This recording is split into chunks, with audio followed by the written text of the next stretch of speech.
So welcome. It is time now for our last session of the afternoon, focusing on how to actually sell an LGBT plus holiday. Because of course, there are a number of considerations when selling and promoting holidays to this community, not least the age-old issue of same-sex couples often being given twin beds when they turn up at the hotel. So here to discuss how they successfully sell trips to the LGBT plus community, as well as offering tips on imagery and language and how to ensure your guests enjoy a fully inclusive holiday once in resort, I am thrilled to welcome this afternoon David McDonald, founder of LGBT plus specialist tour operator Chillimix, Darren Burn, founder of outofoffice.com, which specialises in gay and lesbian luxury travel, and Parker Smith, account director, LGBTQ plus and entertainment North America for Belmond. So thank you so much to all of you for joining us this afternoon. And Parker, I know you're joining us live from New York as well. Great to have you all here. So firstly, I would like to just ask you all why you're all so passionate about promoting and selling holidays to this market, because we'll have people watching this afternoon who don't necessarily yet sell to this market, who they want to get involved. But just tell us about why you guys all kind of specialise, why you focus on the LGBTQ plus market and why more people really should. David, I will start with you, and then Darren, and then Parker. Perfect. So for myself, when founding the business, it was all about LGBT safety. So as an LGBT traveller myself, and previously going on holidays where I'd be with a partner and check-in being asked, oh, are you brothers? Or, you know, and having very awkward conversations, it really made me think something needs to be done, and there's a gap in the market here to look after my fellow community people, if that's the right term. And then just looking at destinations where it's staggeringly still so illegal in certain destinations, the safety protections aren't there, and just being that tour operator where people can go to for that advice, mainly around safety and making sure that people feel safe and included on holiday. And have you noticed, David, an increasing number of agents wanting to sell more to the LGBT plus community, you know, getting in touch with you and asking advice and things? Yeah, definitely. And it's always around the advice and making sure that as an agent, they're selling to the customer at the correct holiday as well, and keeping their customers safe as well as ours. Yeah, brilliant. Darren, you founded in 2016, we were remembering. You know, talk to us about why you launched the business and the huge success that you've seen. Bar I know the challenges everybody's seen during the pandemic, but you have been a real success story, haven't you? Sure, it's an interesting one, Sophie. I mean, similarly to David, I had a terrible experience traveling with a former partner in Egypt several years ago, and that kind of was my catalyst for starting Out of Office. And you're right, it has grown year on year. And I think the problem with a lot of LGBT travel companies in the past, where Out of Office differs, is that they focused on the kind of Gran Canaria, that kind of market. And it's a difficult market to crack because you've got to do a lot of volume in order to sell it. And the LGBT community is a large community, but it is still a small percentage of the general population. But it is a lucrative percentage, and a percentage that tends to spend more on travel than their heterosexual counterparts. And as a result, what we've managed to do with Out of Office year on year is grow the business in the luxury segment, because obviously the margins are better. And that's helped us actually kind of keep the business going, remain profitable throughout COVID, and has kept us in business. But yeah, I mean, the passion behind it has never kind of wavered for me in terms of why we started this business. It was really to try and change the world, but also to enable, and some people say this is controversial, but to enable safe travel to countries where it is illegal to be LGBT. There are still 70 or so countries on earth where that is the case. And for us as a business, we don't think that means that you should have to exclude people from traveling to those countries, but you do have to provide honest advice. And where we found some other companies in the mainstream market, no names mentioned, have sometimes struggled, is that they don't have or offer the right advice to consumers, and that knocks consumer confidence. We've mystery shopped enough companies in our time to know that sometimes an agent on the phone, when asked, is it safe to go to the Maldives, the reply is, oh, it must be, we send gay couples there all the time. It's not the right advice to be giving clients, and there is definitely a need for specialist advice for the LGBT community. we're going to come back to that, because I think that's a really big topic, and I think that will be probably what a lot of people are watching are quite scared about, actually. You know, how do you get all of that advice? How do you know where to send people to? And, you know, people get scared of getting it wrong, and I think that's such a big topic, so we will come back to that. But Parker, tell us about, you know, Belmond's obviously in the luxury space as well. Tell us about when Belmond really kind of started focusing on the LGBTQ plus community, and, you know, the kinds of things that you offer this community, and why is it so important to Belmond as a brand? Because, you know, it's not that it's rare, but it's still great to see a brand stick its head above the parapet and say, you know, we've got someone focused specifically on the LGBTQ plus market, and this is a really important community to us. Yeah, Belmond was actually one of the pioneers in the LGBTQ space. My role originated in about 2015 with one of my predecessors. But like you said, it's such a lucrative market. Before the pandemic, LGBTQ people in the US averaged about 6.8 trips a year, and we're spending 60 billion plus on travel annually. Belmond is suited for that business because we create really unique luxury experiences across 5 continents that have luxury hotels, trains, boats, and safaris. And honestly, our goal is to kind of promote inclusiveness in travel. And we've really gained a loyal following by reinforcing awareness in the LGBTQ market, and really aligning with industry partners. So let's talk about this destination piece then. I mean, you know, Darren's mentioned the Maldives, you mentioned safaris. You know, Africa is not necessarily perceived as the most LGBTQ plus friendly destination. Will you send LGBT plus clients anywhere, Parker, but you'll presumably give them additional advice, or how does it work? So to be honest, it starts with our on-property teams. All of our teams have gone through sensitivity training, so they all have kind of an understanding of how to deal with that market. Then from there, we provide all of our guests traveling with information. We partner with IGLTA, which is one of the largest national gay travel associations, and they actually have safety guides for locations globally. So that's actually something that we've incorporated with our guest experience. So prior to a guest traveling, they will receive kind of detailed information about safety in the area. Brilliant. Yeah, and we've heard actually earlier this afternoon from IGLTA and exactly about those guides that we know everyone can access, because they're so important. Yeah. David, yourself, do you send clients to areas of the world that are not traditionally LGBT plus friendly? What's your kind of rules with that? Yeah, so I completely understand Darren's stance of out of office and the viewpoint around that. As a business, we don't. So we focus on countries where we go through a certain criteria as to whether we sell those destinations. And so we're confidently going out and saying, this is where we've checked, etc. And this is where we know is safe and you're going to be protected whilst you're there. Right. So we have turned bookings away in the past where we know it wouldn't be safe for a customer, because that's just the stance that our business has taken on that, to be safe destinations only. Yeah, that's interesting. Do you speak with tourist boards about that? You know, how do you get all of your information? So very similar to these guys as well. So we use partners with the IGLTA, Equal Debts, etc., and going through with tourist boards. We also talk to tourist boards as well. So there's one country that shall remain nameless at the moment, but has a lot of protections in place. But actually, whilst we were sat talking to them at the World Travel Market last year, their tourist office actually sat there and said they wouldn't recommend a group of LGBT people going together, because if they walked into a bar, they couldn't kind of commit to what experience that they would get, and they wouldn't advise it, and that's quite shocking. So not only do you need to look at, or are we looking at the protections and laws and safety, we're also looking at what the experience is going to be like on the ground over in resort as well. That's interesting. So this country, without saying what it is, this country traditionally, you would perceive it to be welcoming to LGBT people. Yeah, ranked very highly in the Rainbow Index, but actually was pretty shocking in the way that they responded. So, I mean, to turn around and say you wouldn't send a group of 10 gay men into a restaurant, that's just crazy. It's 2022. So it's, you know, we take all that into account as well, and work very closely with those guys in the tourist boards. Yeah, it's interesting, and it shows why the research part is actually really important, doesn't it? Yeah, definitely. And Darren, talk to us about out of office's perspective, because you mentioned the Maldives. Maldives is such an interesting one, right? Because it actually has quite a strict Muslim culture. I think, is it Sharia law? I think. And yeah, it is. Yeah. same-sex relationships are technically illegal. Well, they are illegal.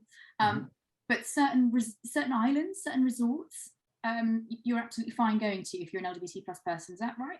Yeah, that is right. I mean, look, it is a complex one, and I totally understand David's position on it. The Maldives is our top-selling destination, is the reality. So, you know, for us, it's a commercial decision, obviously, but also twinning that with my perspective on it being a passion decision. It's about getting it right from a safety perspective. So we won't sell every resort in the Maldives.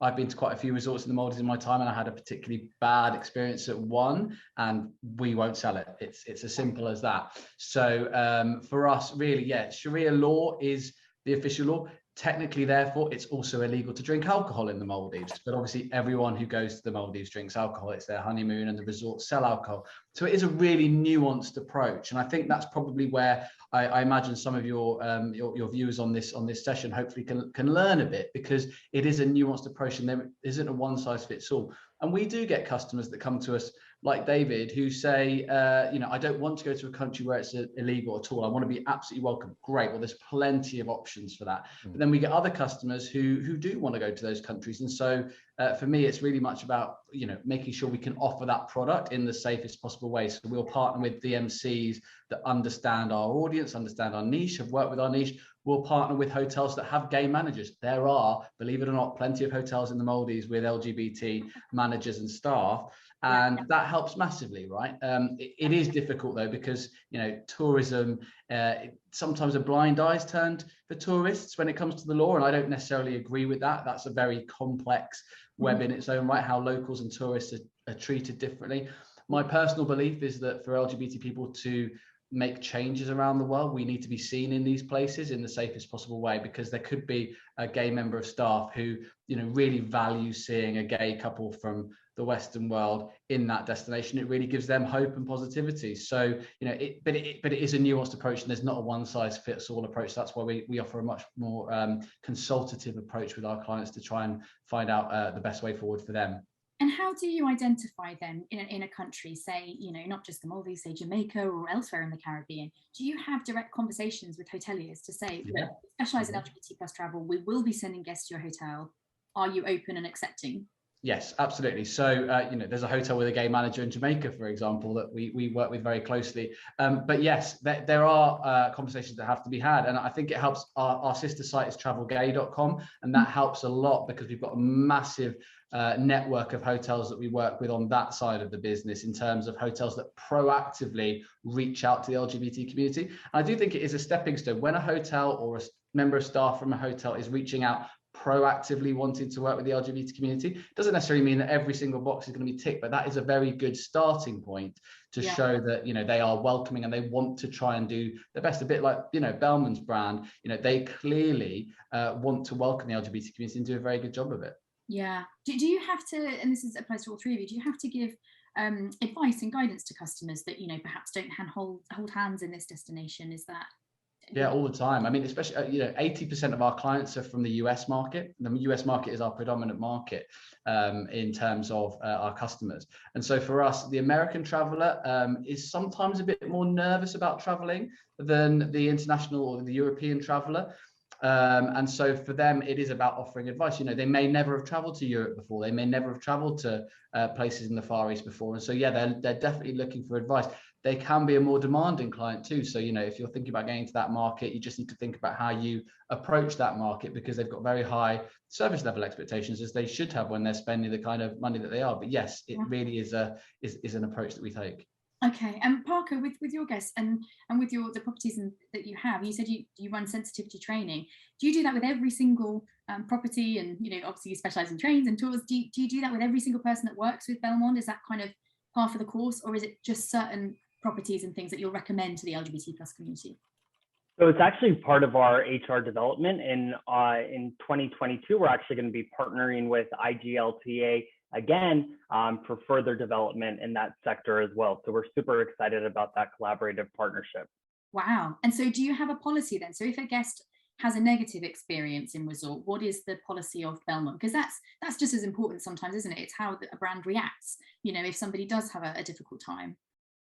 I mean, at the end of the day, it's essential that all of our guests feel safe. And I fully confident that our team is kind of able to deliver those expectations through the training that they have had. It really isn't an issue that we kind of encounter on a regular basis at all. Great. Okay. Well, that's a positive thing to hear. And David, what about you in terms of the advice? I guess if you only operate in countries that are welcoming and accepting to the LGBT community, but we say that, but we have homophobes everywhere. How do you ensure that the response of, of a hotel in resort, if a customer has a negative experience, how do you ensure? Do you have to have pre-conversations with them to ensure that they are fully accepting and inclusive? Yeah, so I mean, we as a business, we focus on the destination overall, and then work with various accommodation operators within those destinations. So we would always contact the accommodation in advance of a customer checking in, so they are aware that there's an LGBT customer arriving. So there's no awkward questions at check-in. So no, are you brothers, etc. We're very lucky at the moment that we've not had any incidents where we've had any customers in resort that have experienced any direct homophobic abuse. As you say, it does happen everywhere, unfortunately. And there was a big thing with Lucy Spraggan recently in Malta, which ranking #1 in the Rainbow Index, everyone was shocked about. But unfortunately, there's always going to be a minority out there that do that do take some offence or are abusive to LGBT people. We do have strict processes in place. So if there's anything that came from a hotel, we would reach out to the hotel and understand exactly what's happened, just as we would with any customer complaint on anything like airline delays or anything. We would follow the same process and get an understanding to see what's actually happened, because obviously we want to make sure that everyone's safe going there in the future. But luckily, as I say, we've not needed to put that into play yet, and hopefully we won't need to. No, exactly. What about the T?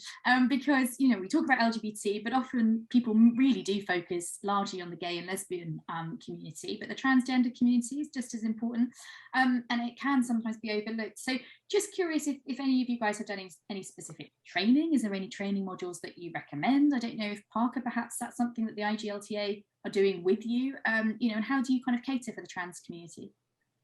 Yeah, so IGLTA actually launched an advisory board earlier this year in March that's actually going to be focusing on that community. As far as Belmond goes, all of our marketing is kind of general to the LGBTQ community. So we promote an Attitude magazine, Out There magazine, and all of our marketing is also on our brand mainstream as well.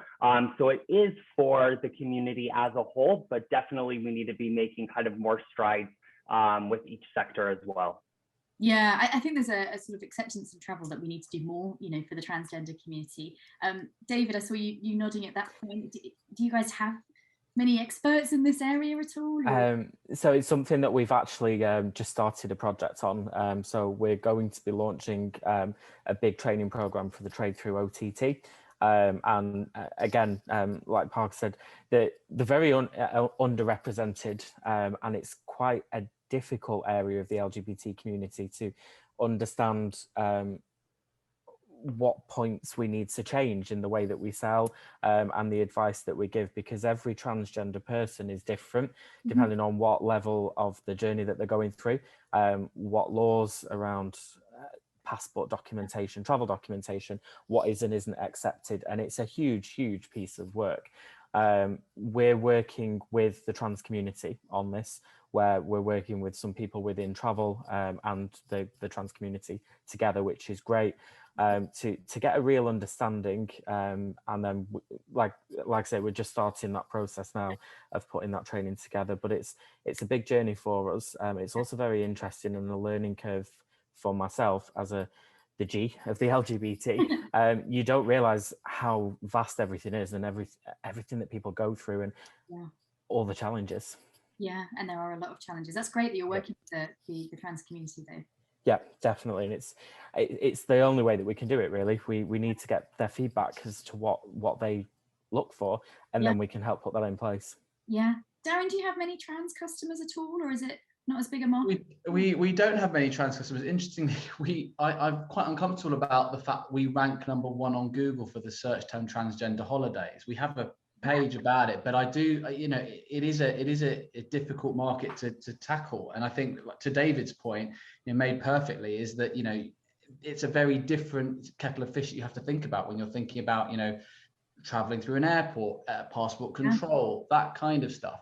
But I think the key, like David said also, is to just treat people as individuals. That is kind of like the overarching message there. If you treat people like individuals, and with the consultative approach we do, we have sent trans people away and they've had an amazing time, but we kind of sort of do our research from scratch every time anyway as part of our process, depending on the individual and who they are. We wouldn't treat a trans customer any differently in that respect. We'd talk to them, we'd understand what they want from the trip, and then we'd do the research accordingly. I still don't feel there is enough out there for the trans community in terms of authentic travel experiences. But again, if you can treat people like individuals, then really you are just, taking a slightly different, more nuanced approach to that person's requirements in terms of what they want from their trip. And then, you provide information accordingly. And again, it's about being honest. Every single time. Like, so many people are scared to be honest with customers. They want to paint the most amazing rosy picture, but like I said, it's okay to be honest. And actually we find that customers value honesty better. So, you can say, look, at passport control, don't walk through with your partner, or, what is the gender on your passport? You've got to ask these questions. We're, I think, one of the only travel companies in the world that on our inquiry form asks someone's sexual orientation, for example. We're doing it so we get a better idea of the customer and understand the customer, so we can make better personalized recommendations. I'm really surprised that other more mainstream companies haven't adopted that in their approach with customers. It's a difficult one, that, because I guess customers will probably feel fine answering that question because they know that we get plenty of straight people filling it in saying straight. But they know that you're an open and accepting LGBT plus specialist. Whereas if you have a mainstream company that doesn't necessarily have a rainbow flag on them, I think I might feel a bit funny if they were asking my sexual orientation. I'd be like, but then look, I'd call that out. I'd say, why? If you genuinely want to appeal to the LGBT community, that is, no different from asking someone's gender, age, where they want to travel. It might make up a really important part of that person's trip. So if you're going to alienate a few homophobes along the way, then so be it. But you probably find a new audience that you didn't think you were going to attract because you suddenly are really overtly showing that you're inclusive. It's a point that leads really nicely actually into a question I was going to ask about marketing, because if brands want to show themselves to be open and inclusive, it's no good just sticking a rainbow flag on their logo for Pride Month, is it? It's about the imagery that they're using, the language that they're using. You talked about LGBT people being individuals. I think still too often we see gay men or gay male holidays illustrated by two white young men in budgie smugglers, and that's it. That's what illustrates an LGBT plus holiday, right? And we still don't see enough diversity in the LGBT plus imagery that's used, and perhaps that's something that brands could think about. I'd love to know what imagery you guys use to sort of tell the world that you're an open and inclusive and accepting brand. Parker, what do Belmond do in that respect? It's actually funny that you mentioned marketing. Back in 2017, Belmond used to have an LGBTQ microsite. So all of our marketing, all of our campaigns was going on to this separate website. But today, that's no longer. Our new approach is to have all campaigns, all visibility on all of our brands mainstream, whether that's Instagram, Facebook, the website. So we kind of try to promote inclusiveness in travel across all of those platforms. Not only is it kind of showing diversity within the queer space, but also with race as well. That's diversity and inclusion is a huge portion of it as well. And that's something that we're looking to grow as well. Yeah, that's great. I mean, age, accessibility, that all plays into it as well, Yeah. You can have older LGBT people used in marketing too. David, what do you do with regards to marketing and imagery that you use? So again, we try and be as diverse and inclusive as possible. For instance, we've just recorded our first TV advert, which is quite exciting. And as part of that, we took real time to understand the people that were going to be in the advert and make sure that we are wide reaching. We try and make all of our imagery varied and different and not the standard two white males in budgie smugglers, as you say, because that's the cliche of the LGBT community, and the perfectly toned bodies on a glistening beach, that doesn't represent the vast majority of people. So we try and make our marketing as open and inclusive as possible across the board, as much as we possibly can. Yeah, because, you know, it also might put people off. You know, I'm a gay woman, and if I saw two young men doing a party scene, I might think, actually, that's not for me. That's just a kind of gay party scene that I, you know, that's, and you don't want to alienate people. You want to kind of include more, right? Exactly. Yeah. Darren, what about you on the marketing side? And any tips for agents watching about, you know, what kind of marketing they should use? Should they kind of fill their website, or not fill their website, but, you know, include images on their mainstream website of LGBT plus couples and not be afraid to do so? Yeah, undoubtedly. I think, you know, you see it happening in all sorts of brands these days, and especially in Pride Month this month, you're seeing, you know, everyone from banks to train companies whacking on the rainbow flag and trotting out a gay couple, soon to be removed on June the 30th. No, I think, yeah, absolutely include it as part of the mainstream, and include it all year round is really important. But also there are a lot of resources out there. There are a lot of tourist boards doing really good stuff. Not enough still, but there are still tourist boards where you can find imagery that you can use. One of the tips we also figured out pretty early on was to actually reach out to local photographers who are doing same-sex honeymoon photography or wedding photography, and asking them if we can use their photographs on our site, and, you know, just giving them a credit. We didn't actually pay for any of that. They just all said, yes, we'd love to be represented. Please use our photos, whatever you want, that kind of stuff. So, you know, just think outside the box a little bit. It doesn't have to cost you a fortune. You don't have to go and commission a huge photo shoot for your own specific brand if you haven't got the budget to do so. There are creative ways to think outside the box in order to, you know, ensure diversity and representation. That's a great tip. That's a really great tip. You know, keeping costs down as well. I did want to ask you. You've flagged about it being a lucrative sector, and obviously, you know, there's reasons that everyone likes to specialise in LGBT, and it's not just because it's important to be inclusive, but there is that money element. Darren, I'm interested, you said that you get quite a lot of straight people actually coming on the site. And we heard earlier in the afternoon about how quite a lot of solo travellers are actually attracted to LGBTQ plus specialists because they feel like they will be looked after and they feel like they will be safe. Is that something that you notice? Is it a good business decision for not just the LGBTQ plus community, but in general to advertise yourself as an inclusive and welcoming business? I think the interesting thing about the way we position our website is that if you land on our homepage, it doesn't scream gay or LGBT at you, right? It looks like a luxury travel brand. Obviously, we have very specific SEO optimized landing pages, which are obviously a bit more kind of they do what they say on the tin, gay honeymoons, for example, things like that. But across our website, the theme is very much a general luxury travel specialist, and I think that's helped us massively. We get plenty of straight people inquire who don't necessarily even know that that's our, you know, that we also specialize in LGBT holidays. So that's really helpful. But yeah, in terms of the lucrative side of things, you know, I'd be lying if I didn't say that there's good commercial sense in this. I don't like when people in the industry think that everything should be altruistic 110% of the time. It's, you know, you can be commercial and also do the right thing in the process. They're not mutually exclusive. And for us, you know, the LGBT market is a lucrative market. They're a loyal market as well, which is really important. You know, in terms of repeat business, they go on more trips a year generally. And, you know, for us, that means that the repeat business rate is high. People are loyal, they come back, and that's great for business. Yeah, that loyal point is really interesting, Parker. Do you notice that? And also, do you notice that you attract perhaps more customers? Because I know my mum, for instance, who's a straight woman, if she sees a brand that's got the rainbow flag on it or is all inclusive, she's going to be all over it because she's got a gay daughter. do you kind of see more business, Parker, as a result of, you know, being more inclusive and open and accepting? Yeah, Belmond, I would say our marketing sometimes tends to be like a little bit quieter. We're really not into the rainbow capitalism. We don't do the Pride Month flag over our logo, but it's kind of something that we strive to do year round. So whether it's promoting different packages on our website, but yeah, we have really gained a loyal following through that and a high retention rate with our customers.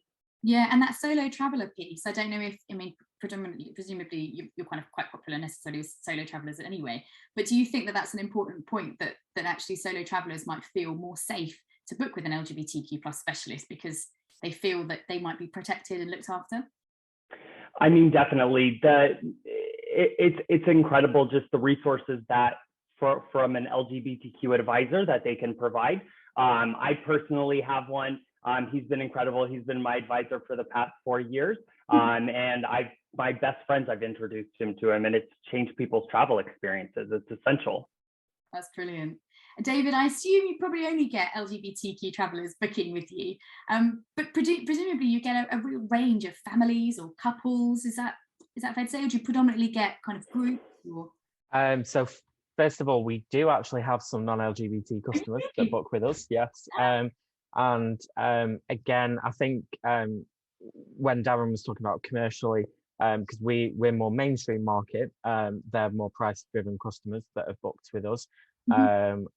And so we're absolutely happy to take the booking. They know we're an LGBT operator, and a lot of them love that because, again, the safety and the inclusivity really does well with that. We don't sell to families at the moment, so we're an adults only tour operator. So again, it's something on the agenda for the future, but we're adult only at the moment. Okay, but do you find that loyal piece that Darren mentioned, that customers do tend to be pretty loyal in this community? Yes, definitely. And it goes back to the starting point of the advice that if they've come to you to begin with and they feel safe about their holiday, why would they risk not having that advice in the future for a different destination per se?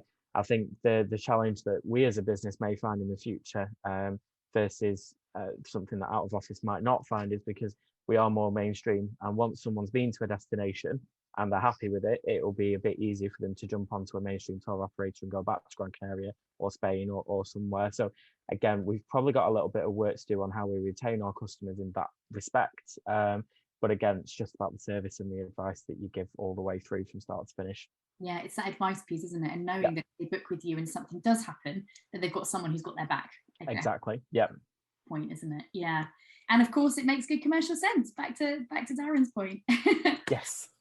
I can see that we've run out of time. This always happens, but we are going to be moving now to the live Q&A so that we can put more questions to our fantastic panelists. So a huge thank you again for your time, and I will meet you all now in the live Q&A. But thank you to all of our panelists that are here joining us. Fantastic. I can see everybody joining us. Just a reminder, I did jot down some of the comments that were made during the pre-record, but if there are any other questions that arise, guys, do just pop them into the chat. Darren, I'm going to come to you first because two people had questions about the Maldives. So Kate Marshall was saying that she'd love a list of the resorts that are good and safe in the Maldives. She said she really struggles with this resort, and Harry was saying, me too, I'd love to know about safe resorts in the Maldives. Without giving away all of your trade secrets, have you got any kind of tips or advice about how people can really find out, not just in the Maldives, but anywhere, if a hotel is accepting and safe? You know, it applies to the Caribbean as well, which has a mix of destinations of resorts in there. Yeah, I mean, here's a trade secret, which you probably, everyone will know, but maybe they don't know. You can't not get a double bed in the Maldives. Every hotel in the Maldives has a double bed. So, I mean, that doesn't necessarily mean they're welcoming with gay couples, but if you're worried that, you know, the couple might not get a double bed, they're going to get a double bed, which is a good thing. You can't always say that for everywhere else in the world. But yes, a very good question. I mean, without giving away all my trade secrets, because it's basically the foundation of our business. Obviously, if it's on out of office or travelgay.com, we've vetted it, so we've done some of the work for you, is probably the first point to make. But secondly, really, I mean, as with any destination you're sending a client to, you want to know it's going to be welcoming to them, regardless if it's about their sexual orientation or just their personality or their socioeconomic background or whatever it is. So I'd say, you know, you should be doing your research anyway. It's useful to just look on LinkedIn at who some of the staff are at that resort. You might just get a flavour and a hint of the kind of people who work there, who are the management team at that resort. That's kind of where we start with a lot of our research in terms of making sure that, you know, can we speak to the manager? Guess what? Most people reply to LinkedIn messages. It's the best way to get in touch with people rather than Instagram or Twitter or whatever. So if you've got a question, just find the manager of a hotel on LinkedIn and drop them a message. They'll reply normally within an hour. It's like pretty, like if you're in the right time zone, they'll reply pretty quickly. And therefore, you'll find that you can start a conversation. You also might be able to get a few upgrades or whatever for the client if you're kind of going that route. So it sounds basic, but a lot of people don't think about it. But it's something we kind of instill in our team just to try and reach out a bit more personal flavor from that kind of thing. Obviously, you know, we talked in the session about a lot of resorts having LGBT managers. There's a great group on Facebook called The Gays of the Luxury Travel Industry. Really worth joining if you're not a member already. and super useful. Even if you're not a gay, you can join it. But you can, if you've got gay clients, it's a really good place to ask questions. So we find that, you know, even we are asking questions on there like, oh, does anyone know a good DMC in XYZ location? And everyone's really collegiate in there. Everyone's really friendly, and they'll give you pointers without any big challenges. Brilliant. Is that on Facebook, Darren, or is it Yeah, just on Facebook, the gay, I think it's the gays or gays of the luxury travel industry. I mean, it's not the I love that. world's best title, but it does what it says on the tin again. You don't have to be a gay, you said, to be part of it. No, exactly. Noted.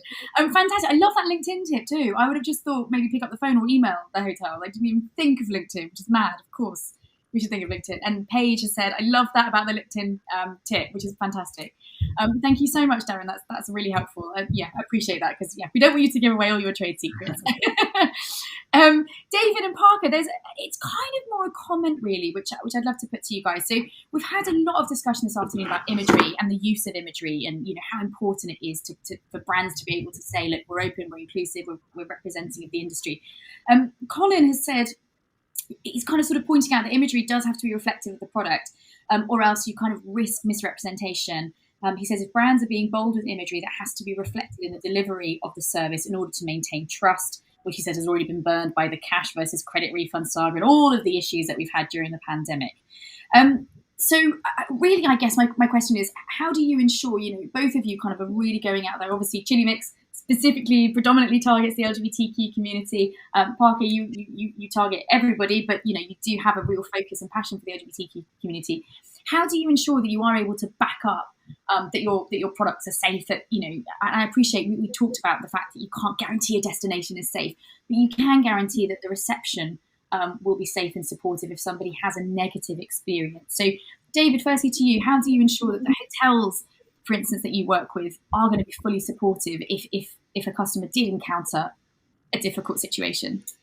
Yeah, so I think the first thing we do when we get a booking and we make a reservation with a hotel is, so we have a number of partner hotels that we already work with very closely, and then some additional non-partner hotels that we work with. So every booking we take, we contact the hotel and we make them aware it's an LGBT couple checking in. We'll understand the client's bed configuration choice, which is pretty standard as a special request in the travel industry, but even more so, it's so important for an LGBT person not to arrive at reception to be asked, is this your brother or your sister? Are you related, or whichever? And it has happened to me in the past. I think we alluded to that on the call earlier, that we've all been in a situation very similar. So we make sure that the hotel or the accommodation provider are aware with LGBT customers.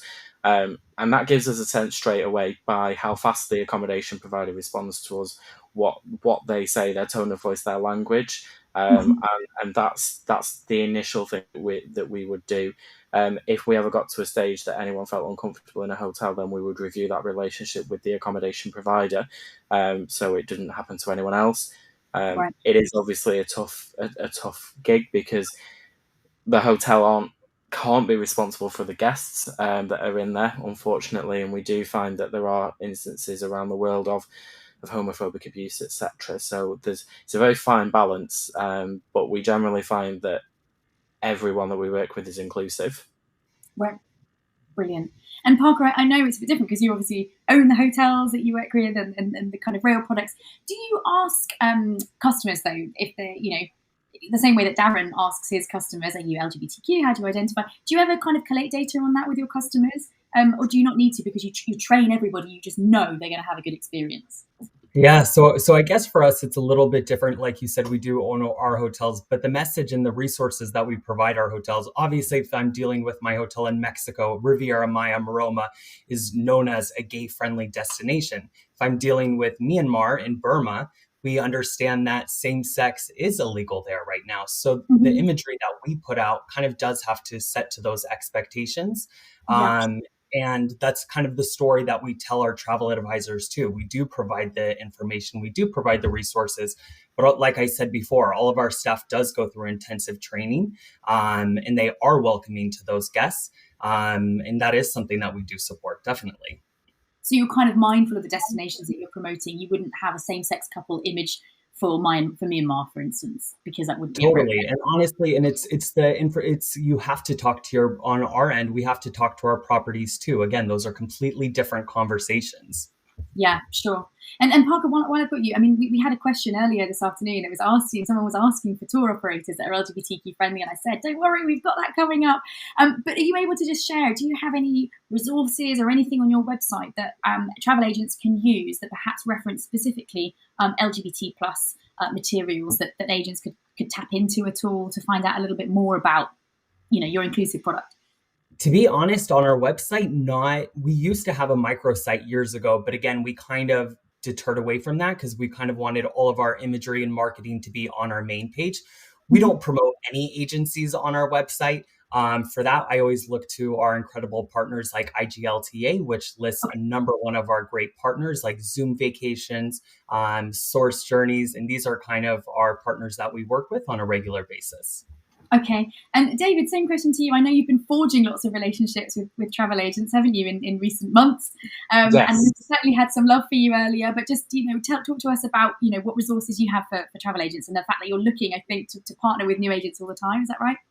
Yeah, absolutely. So we've gone live into a really good number of travel agents. So we're more than happy to do webinar sessions, training sessions for all agents, whether you're home workers or retail. They can be organised through either your head office commercial teams or reaching out to us direct.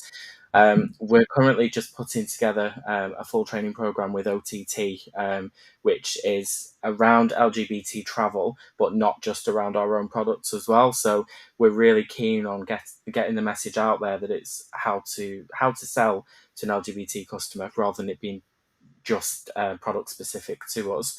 Very similarly to Parker, we're all in the same kind of sphere and we all work with the same agencies. So IGLTA have got some fantastic knowledge as well, and I guess just reach out to us. Fundamentally, that's the best way of doing it, and we can look at what training needs you've got, or maybe put some focus groups or individual trainings together.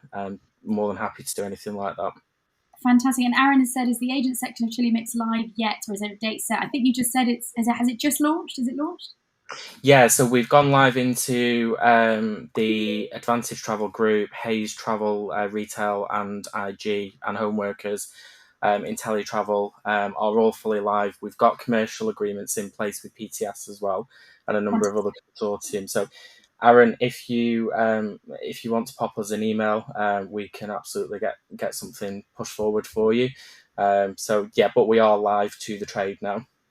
Brilliant, thank you. And Darren, you're obviously, as an agent yourself, absolutely killing it in this space. Just some kind of final training tips or that you could recommend, or areas that agents could turn to. How did you train up your staff? Is it because a lot of your staff are themselves from the LGBT plus community, and for those that aren't, and it doesn't matter even if they are, they're still gonna, a lesbian can't necessarily relate to a gay man, and who can't necessarily relate to a trans person. So how do you train up your team? We have obviously our core values as a business, and that helps to kind of really focus on what our core values are and make sure they're instilled in every team member.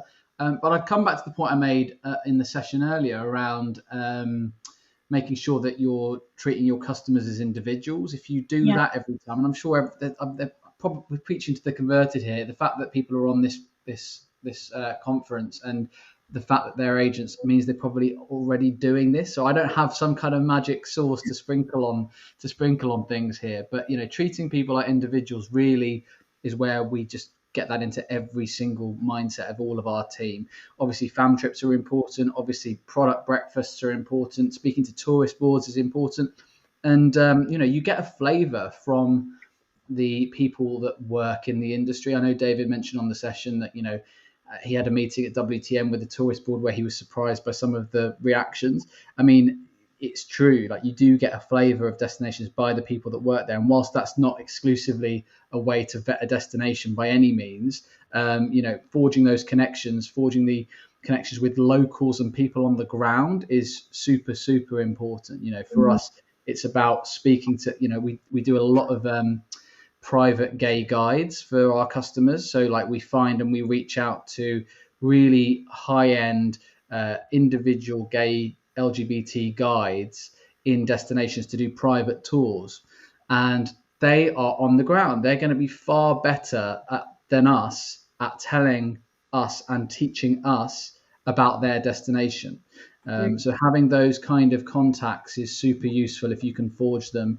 And, you know, again, there are great resources online. I mentioned two of them already: LinkedIn, Engage the Luxury Travel Industry, IGLTA, obviously, and Travel Gale, Blow Our Own Trumpet. Got lots of information there for bars, restaurants, clubs, everything. It's the most visited LGBT travel website on the planet, so it's got a lot of information on there. In terms of you know what's going on in that destination on the ground. We list every single pride in the world, nearly every single pride in the world on there, and you know events from Excelsior in Mykonos to events in Gran Canaria, white parties in Palm Springs and Mexico. So all of those things, the information is out there, and if you want to paint a picture, I mean, let's be honest, the way you can wow a client is by knowledge, right? And knowledge with the age of the internet is so accessible. So some of my agents, I mean, I'm happy to say, I'm sure everyone's done this in this room. Like sometimes you just have to, like I said earlier, be honest, but also there's that element of thinking on the fly. So if someone's talking about a destination, you don't know about it, there is information on the internet for you about that destination, about what's happening in that destination on the day people are going. If you can sprinkle that, that's a little bit of magic you're sprinkling onto that customer and making it individual for them about when they're specifically going. There's loads of information out there. Let's all use it. Yeah, fantastic point. And you know, your point about community engagement, again, that's a theme that's been recurring. And those destination guides, we heard earlier about the ILGTA have got those. So hopefully you saw the link, you've got those. But yeah, education is out there. It's just making use of it. Thank you so much to all three of you. We've run out of time. This always happens. But a huge, huge thank you to all of you and to all of our panelists this afternoon. There's been a lot of love going on, which is fantastic to see, and a lot of love for all of you guys and all of your fantastic tips. I was looking and listening to some of the things. We've learned so much this afternoon, but treating people as individuals, I think, is a really key point. Community engagement, I love that. So speaking with people on the ground, finding out local communities and speaking to those in your local area as well to try and get that message out that you're an open and inclusive business. Using LinkedIn, I love that. Speaking to local hoteliers on the ground in the Maldives through LinkedIn. That's brilliant. And of course, imagery, the importance of imagery. Just a reminder that there are those free images to use. I just love, I know I've said it several times, but I just love those images that Celebrity Cruises have created because they're just so inclusive. And I know that so many agents were crying out for some free inclusive imagery to use, and they are right there. Thank you so much to everybody's kind comments. I just want to thank you all for attending. I think it's so great. We had such a huge appetite for today's seminar. We had over 100 people registering. It just really shows that this is a really growing market, and long may that continue because it's so important that as an industry, we're all working to be more inclusive. I hope that you all feel a little bit more confident now to sell and market your travel products to the LGBT+ community. A reminder that we are hosting Travel Pride in association with Miami, and thank you to our co-partner Chillimix as well on the 5th of July. It's totally free to attend. It's taking place in London. I can confirm it will feature some incredible entertainment, which I'm really excited about. Can't give anything more away, but you've got to be there. You've got to join. It will be a fantastic night. And of course, it's taking all place during Fairer Travel Week. Do check out the other host of events that we've got taking place. We've got the Diversity Forum, the Sustainability Forum. It's all aimed at championing a travel industry that is kinder both to the environment as well as the people working within it. Thank you again to our headline partner, South African Tourism, and to our annual D&I partners. And thank you again. We really, really do thank you for all attending today. It's such an important topic. It's something I feel really, really passionate about. And I think it's great to have had so many people joining us this afternoon. Continue to stay safe, stay well as ever, and always stay tuned to TTG for all of your latest business support and diversity and inclusion travel related news. Have a lovely evening, everybody.